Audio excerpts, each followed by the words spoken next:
Alright, so today we're going to be talking about redox titration. It's pretty much the same thing as the acid and basic titration. We're trying to find the concentration of the Fe of the iron right here. So we are given that we have 25 milliliters of unknown concentration iron, and then in our burette we have KMnO4, and there's 0.1 mole of it. And after adding all the necessary KMnO4, it was found that it needed 17.52 ml. So this much is how much KMnO4 was used, and it was 17.52 ml.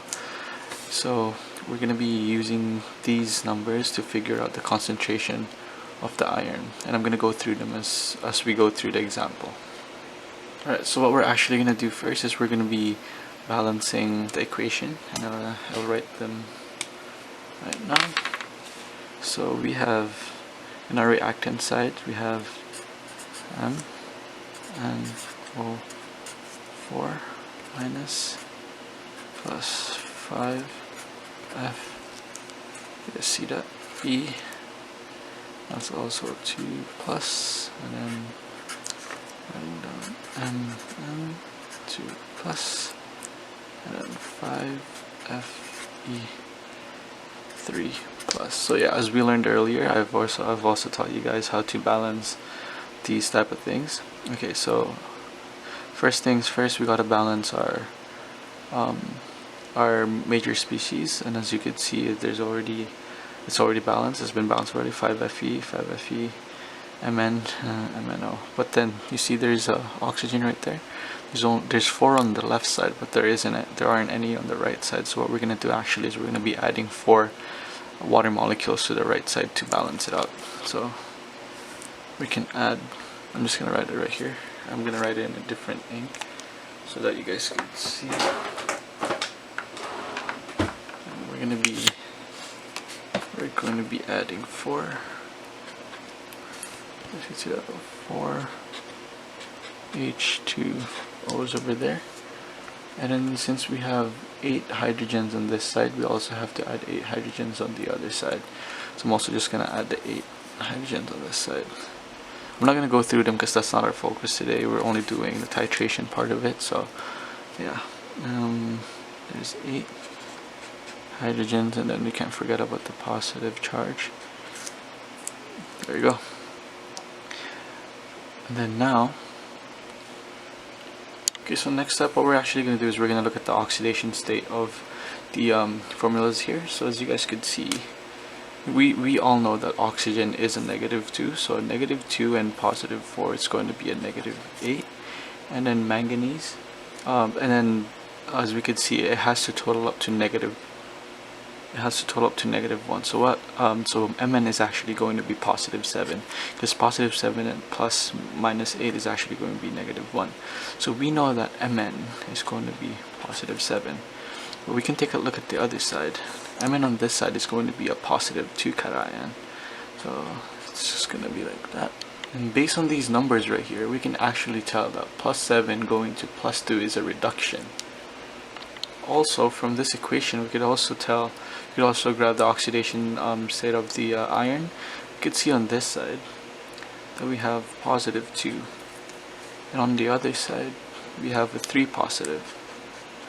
So let me just mark this. So we know that this is the manganese is actually going through a reduction state, and since it's a 2 on this side and a 3 on the other side, this one is actually going under oxidation state. So I'm just gonna mark that right there. Right, so based on the information we have, I'm gonna go back to our diagram over here. So while we're adding the KMnO4 from the burette into the iron solution right here with the unknown concentration, we're adding MnO4 to this, and we're actually creating this product right here. Okay, and as we're adding the KMnO4 to our iron, it's actually producing a clear solution. Okay, but somewhere along the procedure on this side, right, as we're adding as we're adding more and more KMnO4 into our iron solution, we're actually gonna reach a point where there's gonna be a very tiny purple tint that's gonna stay, and it's not gonna go away. It's just gonna stay there, and that actually means that we've actually reached titration. We've reached the amount of KMnO4 needed to react with iron, and now there's KMnO4 in the solution that is not diluted, that is not mixed with the iron. What we're actually looking for in this problem is the concentration of the Fe. So we could actually start by using our handy dandy formula, which is equal to, it's going to be molarity, M is equal to mole over liters, right? So we know that we have 0.1000 mole of permanganate. So we're just going to write that down. It's going to be 0.1000 moles KMnO4, right? That's going to equal to mole, and then since we have 17.52 milliliters of that, we're actually going to turn that into liters. Alright, so since we actually I'm just going to move it to a different paper. I'm just going to write it here, 0.1000 m of KMnO4. We're actually just going to multiply that by what we had, which is 17.52 ml. 17.52 ml of KMnO4 used, and we're actually just going to convert this into liters. So it's going to be 0.0175 liters, and then we're just going to type that into our calculator, and then get an answer. Alright, so we're back. So typing this into our calculator will actually give us 0.00175. I don't want to type it. I don't want to write it down in scientific notation, so I'm just gonna write it like that. There you go. So we're almost there. So now what we gotta do is we need to look at the coefficients of the formula and look at the ratio, so that we could see how many iron is needed to react with 1 mole of MnO4. In this case, since it was, I'm just gonna write down the equation right here. MnO4 plus 5Fe2 plus, and then that's Mn2 plus 5E3 plus H2O. I should have plus 4H right there. So for every 1 MnO4, it's actually going to be 5 Fe. So we're gonna write it down as this: 1 is over to 5 MnO4, and then Fe. Then we're actually just gonna cross multiply that with what we got, which is 0.00175 mole, and this, we can just type this into our calculator, and then we should get the answer. Alright, so typing this into our calculator will actually give us 0.00875 moles of iron, because this thing is mole of MnO4, right?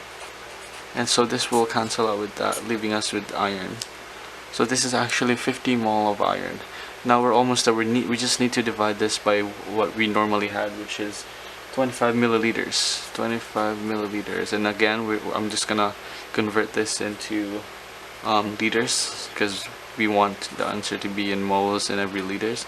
So we're just gonna write this down: 75 mole Fe divided by 0.025 liters, and then type into our calculator, and then we should and I've already did it earlier, and it gave me 35. There is our answer of Fe. Okay, so yeah, typing this into our calculator should give us, I've did it earlier already, and it gave me 0.35 moles of Fe. There it is.